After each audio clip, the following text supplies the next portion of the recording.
Fala galerinha, beleza? Nossa terceira aula da série de modelos atômicos. Hoje a gente vai falar do modelo atômico de Thomson e como que a matéria se relaciona com a eletricidade. Lembrando, se você quer gabaritar a química no Enem nos vestibulares, já curte esse vídeo e se inscreve aqui no canal. Vambora! Bom, galerinha, é o seguinte.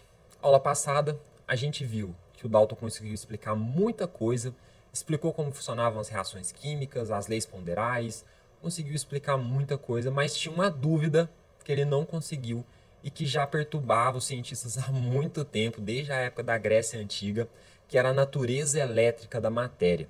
Bom, o primeiro a estudar isso foi o Tales de Mileto. Tales de Mileto ele utilizou uma pedrinha de âmbar para fazer um experimento que na época, apesar de hoje ser muito simples, na época foi uma coisa genial. O que ele fez? Bom, Tales de Mileto basicamente ele usou uma pedrinha dessa aqui de âmbar. Se você não sabe o que é âmbar, é basicamente seiva de árvore fossilizada. Essa pedra ela tem uma propriedade. Quando você atrita ela no tecido, ela acaba gerando uma estática muito semelhante àquilo que acontece quando você esfrega uma bexiga no cabelo. Bom, e foi isso que o Tales de Mileto fez. Ele pegou uma pedrinha dessa de âmbar, atritou bastante ali num tecido, tá? E depois que ele atritava bastante, ele aproximava essa pedra de um pedaço de papel ou um fio de cabelo, e ele percebia que esses pedacinhos de papel acabavam sendo atraídos pela pedra. Isso aí era uma coisa completamente inexplicável na época, né? Para eles devia ser uma coisa assim, praticamente mágica. Só que isso, a natureza desse tipo de fenômeno, só começou a ser explicado muito tempo depois, principalmente pelos trabalhos de Michael Faraday. O Michael Faraday é um físico brilhante, eu nem vou entrar muito no trabalho dele agora, ele merece um vídeo só para ele. O cara foi f***, tá? A palavra é essa. E é o seguinte, para vocês terem uma noção, foi ele que desenvolveu o primeiro motor elétrico. Era um sistema muito simples, mas que para a época era uma coisa totalmente revolucionária e foi o que deu base para muita coisa que a gente desenvolveu na elétrica. Ele é basicamente o pai da elétrica moderna. Bom, o Faraday, ele também descobriu a eletrólise. Tá? A eletrólise é quando você passa uma corrente elétrica em uma substância e você produz uma corrente elétrica. A gente vai ter um vídeo específico sobre isso, então eu não vou entrar muito nesse tema. Mas basicamente ele descobriu que quando você produzia uma eletrólise, dependia muito da quantidade de corrente elétrica que você passava. Se você punha muita energia, você tinha muito produto. Se você colocava pouca energia, você tinha pouco produto resultante. Então, com isso aí, ele conseguiu estabelecer que tinha uma relação entre matéria e eletricidade. E depois, algumas décadas depois, veio um novo experimento, tá? Que até para os dias de hoje seria extremamente sofisticado, que foram os tubos de Crookes, que foi desenvolvido pelo Sir William Crookes, esse senhorzinho extremamente simpático que você está vendo aí na tela. Bom, o que foi que ele fez? Ele desenvolveu um equipamento que era basicamente um bulbo de vidro, uma ampola, e essa ampola tinha todo o ar evacuado ali de dentro.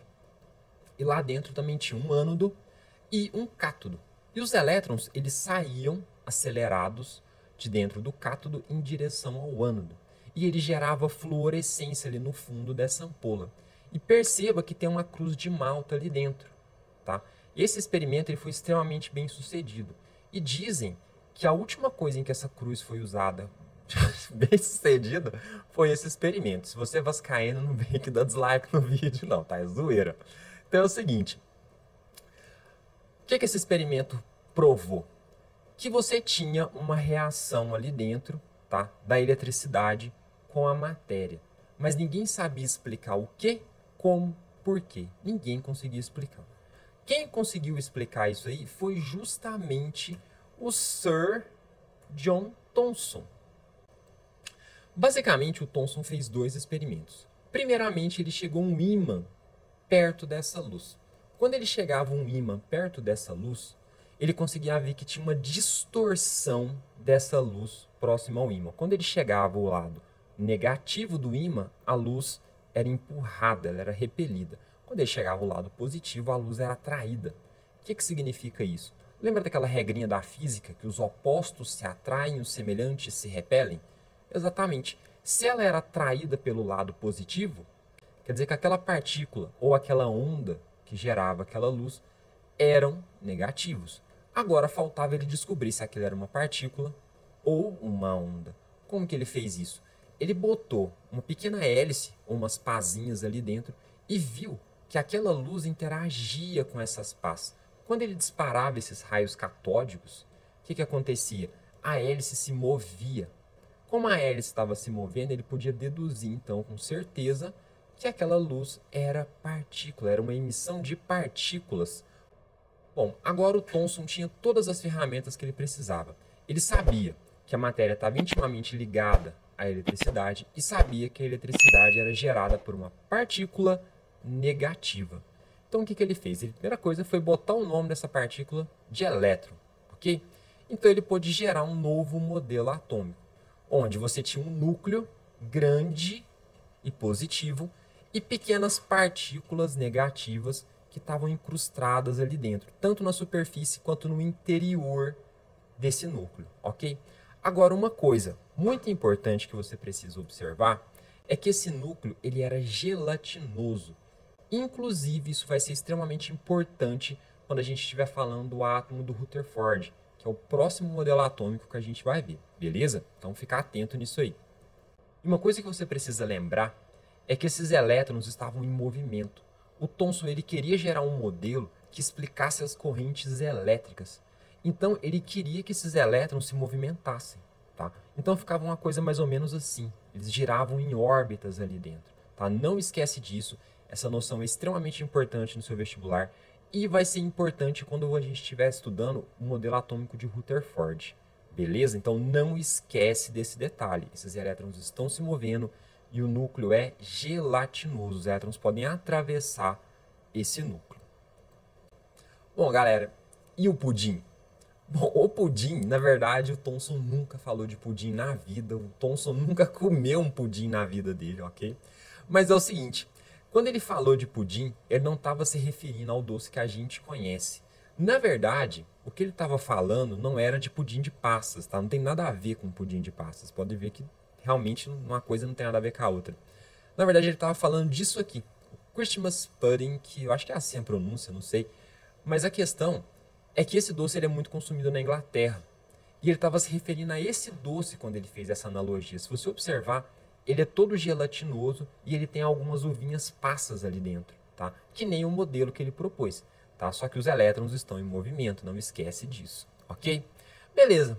Então, na hora de traduzir, eu acho que algum brasileiro que quis passar esse modelo para cá acabou traduzindo isso como pudim, né? A coisa mais próxima que a gente tinha desse doce realmente era o pudim. Tudo bem, a gente aceita, tranquilo, tá perdoado, não tem problema, mas esquece esse negócio de pudim de passas, tá? Isso aí realmente não tem nada a ver, isso te confunde muito. É muito mais fácil você associar isso com panetone, tá? O panetone é muito mais parecido com esse doce aí do que pudim de passas. Bom, então ele explicou a corrente elétrica, explicou a relação da eletricidade com a matéria, mas como sempre surgiu um problema novo. Que problema era esse? A radioatividade. Tá? E é justamente isso que a gente vai falar na nossa próxima aula, tá? A gente vai falar um pouquinho do trabalho da Marie Curie e como que ele influenciou no modelo atômico de Rutherford. Mas esse é o tema da nossa próxima aula. Vídeos novos toda terça e quinta às 5. Te vejo lá.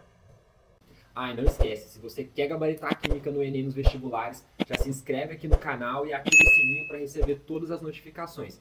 E me segue nas outras redes sociais, eu vou deixar o link aqui na descrição do vídeo.